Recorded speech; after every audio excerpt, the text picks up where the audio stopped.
¿Cómo puede un Fórmula 1 resistir estos impactos tan fuertes? ¿Cuál es el secreto? ¿Por qué son tan seguros los Fórmula 1? ¿Y cómo hacen los ingenieros que los Fórmula 1 sean uno de los coches más seguros de todo el mundo? Pues quédate en este vídeo para descubrirlo, porque no siempre ha sido así.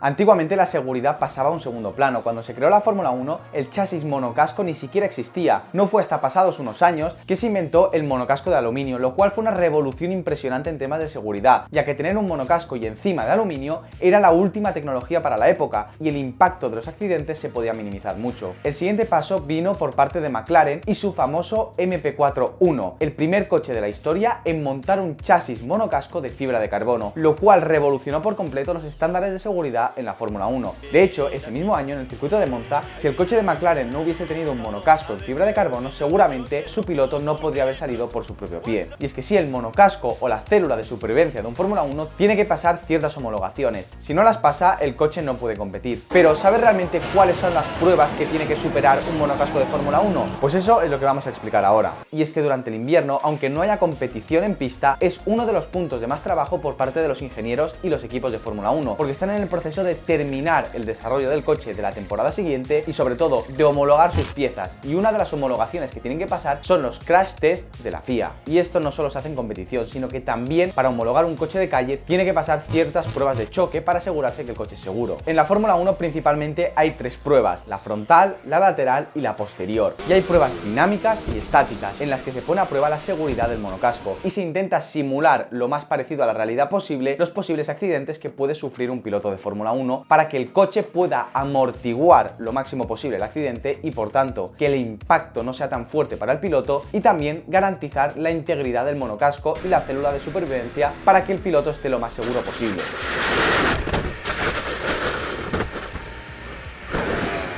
Red flag, I'm in the middle of a track. En total son unas 18 pruebas que tiene que superar un coche de Fórmula 1 antes de ponerse en la pista. En cuanto a los test estáticos, se hacen pruebas en la célula de supervivencia, con diferentes duraciones e intensidades según la parte del coche que se esté probando. Y lo que se hace aquí es mirar las deformaciones, las cuales no pueden superar ciertos valores preestablecidos. Principalmente se prueba el suelo del tanque de combustible, el cockpit, la nariz y la estructura de impactos posterior y lateral. Pasando ahora a la prueba de impacto frontal que debe superar el coche, nos encontramos con una prueba en la que el tanque de combustible debe estar instalado en el coche y lleno de agua. Además, dentro del coche tiene que haber un dummy de al menos 75 kilos. Los movimientos que tiene un cuerpo humano con este dummy se intentan simular lo máximo posible. Y es que durante el test, la célula de supervivencia se coloca encima de un carrito y se lanza a cierta velocidad contra una plancha con ciertos agujeros. Y tras el impacto se miden aceleraciones, deformaciones y los daños que han sufrido las estructuras, para de esta manera determinar si es segura o no. Fíjate en esta imagen.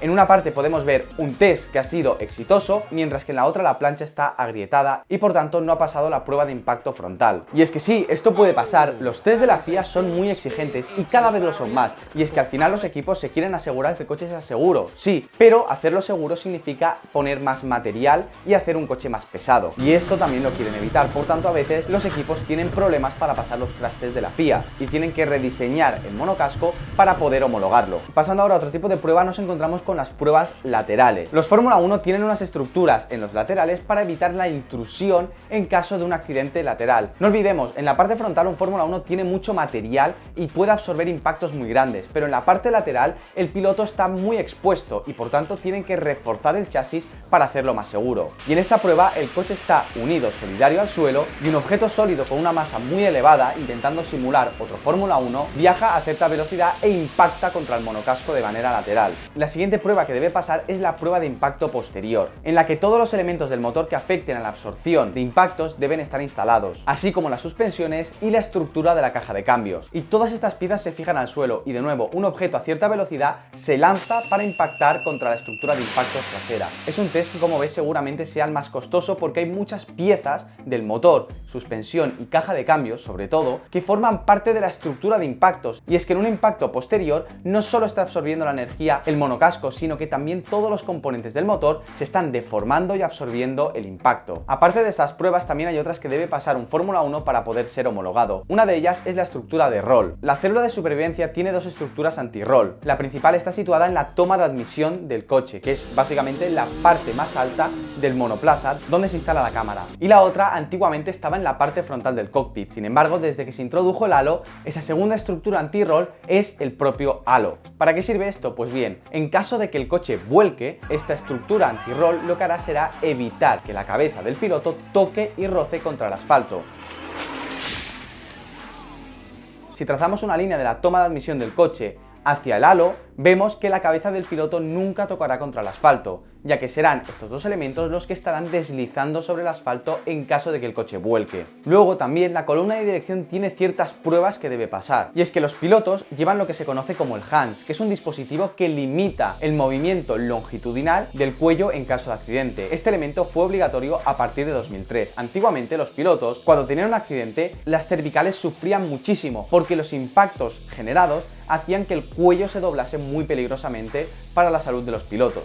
Con el HANS esto se limita. Sin embargo, aún así la columna de dirección tiene que ser capaz de deformarse y absorber el impacto en caso de que la cabeza del piloto llegue a impactar contra el volante. De esta manera se evita que la columna penetre en la cabeza del piloto, lo cual podría ser un accidente fatal. Además, la columna de dirección, aparte de deformarse, tiene que tener la capacidad, después del impacto, de que el sistema Quick Release del volante sea funcional. El sistema Quick Release del volante es simplemente un mecanismo por el cual los pilotos pueden sacar y colocar el volante cuando salen del coche. Pues bien, este sistema tiene que seguir funcionando en caso de un impacto para permitir que el piloto pueda salir rápido del coche en caso de que, por ejemplo, haya un incendio, como le pasó a Romain Grosjean en el circuito de Bahrein. Y luego, finalmente, el reposacabezas también tiene ciertas pruebas que debe pasar para de esta manera amortiguar y reducir el impacto que se transmite al piloto. Pero, ¿cómo es capaz un Fórmula 1 de poder resistir estos impactos tan fuertes a 300 km por hora? Pues esto es gracias a la fibra de carbono. La fibra de carbono es un material excelente para la Fórmula 1. De hecho, es que el coche completo está hecho de fibra de carbono, incluso la caja de cambios. ¿Por qué? Pues porque es un material muy ligero y muy resistente, lo cual lo hace ideal para la Fórmula 1. Y es que en la Fórmula 1 queremos reducir el peso y tener un coche lo suficientemente seguro como para viajar a velocidades de más de 300 km por hora. Y el único material capaz de hacer esto es la fibra de carbono. ¿Cuál es el problema y por qué no lo vemos en los coches de calle? Pues principalmente por dos motivos. El primero es el precio, ya que la fibra de carbono es extremadamente cara, y segundo es que para poder fabricar una pieza en fibra de carbono tiene que haber un proceso casi artesanal. Es un proceso que no se puede escalar mucho, por tanto, en los coches de producción masiva es un elemento que no se usa en exceso, solo lo vemos en deportivos y coches de muy alta gama. Pero en la competición es de lo que están hechos los coches. Todos esos alerones están hechos de fibra de carbono y el monocasco y célula de supervivencia también. De hecho, la fibra de carbono es un material compuesto, cual se van poniendo láminas con diversa orientación para de esta manera poder darle esa resistencia y consistencia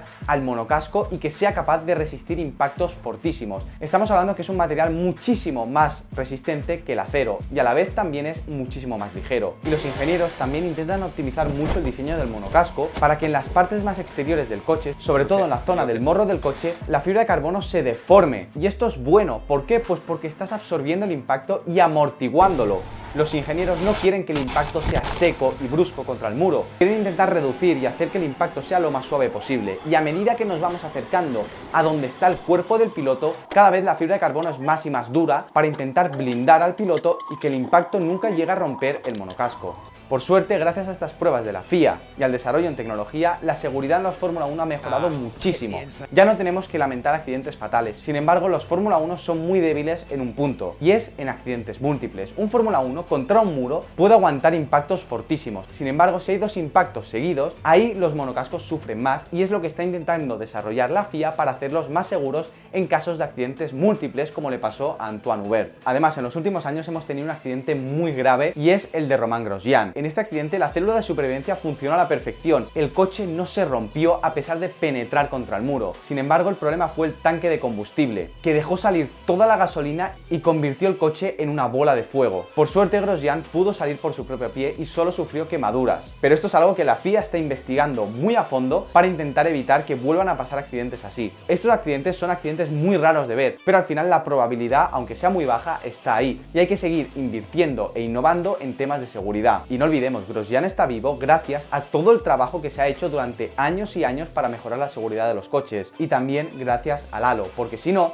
su cabeza habría impactado contra el guardarraíl. En cambio, el halo lo que hizo fue abrir el guardarraíl y permitir que la cabeza no llegara a impactar. Si quieres descubrir más qué pasó en ese accidente, tienes aquí un vídeo donde lo explicamos al detalle.